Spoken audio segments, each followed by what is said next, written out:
In my trailer review of The Odyssey, I was worried. I called it the Dark Knight version of The Odyssey. It looked like it would be realistic, grounded, but also stripped of magic and mythos, which makes The Odyssey so special. Now, after finally watching it, I can tell you I was right. But Nolan uses that grounding to make a point that I did not see coming, and it only clicks in the final act. So, spoiler warning from here on out.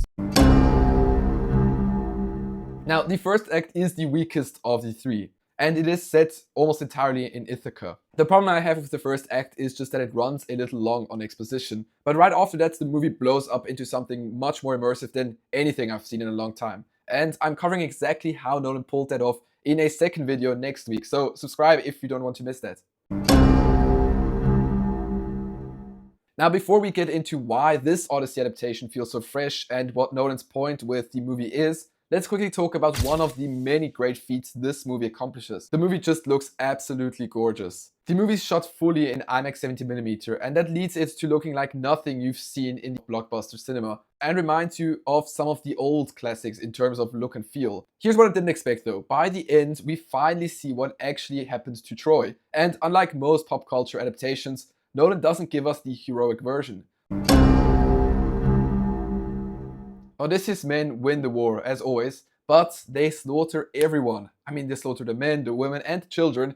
And Zendaya, who up to this point has only appeared in Odysseus' imagined visions of Athena, dies in that same scene. And at the exact moment, we see Athena's statue beheaded. That's the moment the entire film recontextualizes itself.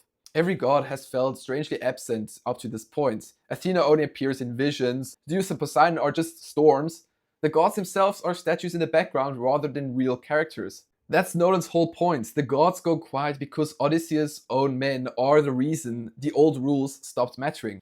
There's a law older than any king. You don't defile hospitality, you don't slaughter the defenseless, you don't desecrate what's sacred.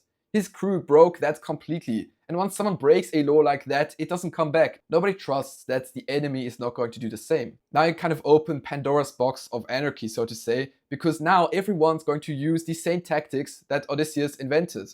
Now that's why Odysseus can't go home the way Agamemnon did. He's not just delayed by monsters and storms for 10 years, part of him doesn't even want to go home because he can't face Ithaca. Going home means confronting what he unleashed. And I see a really big parallel to the same guilt that Nolan gave us in Oppenheimer. Odysseus, like Oppenheimer, didn't personally want the massacre, he didn't order every atrocity, but he was the leader who built the war machine that made it possible, and now he had to live with what it did once it was out of his hands. The Trojan War has, for the most part, been treated as a heroic legend for 3,000 years. Odysseus has been the daring, cool, heroic figure who dared to defy the gods. But rarely has anyone stopped to ask what that cost him, or his men, or what it did to a man like that.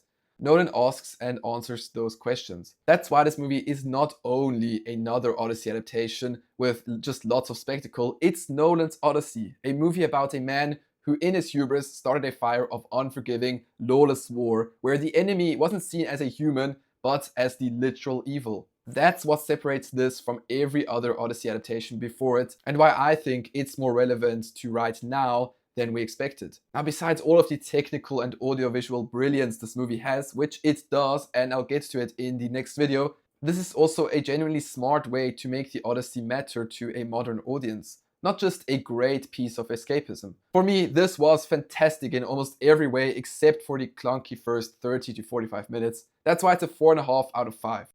Now, I could be wrong with the ending, so let me know your own read on the ending in the comments. And if you want the full history of how every one of Nolan's movies built towards this one, that's right here. Okay, thanks for watching, bye!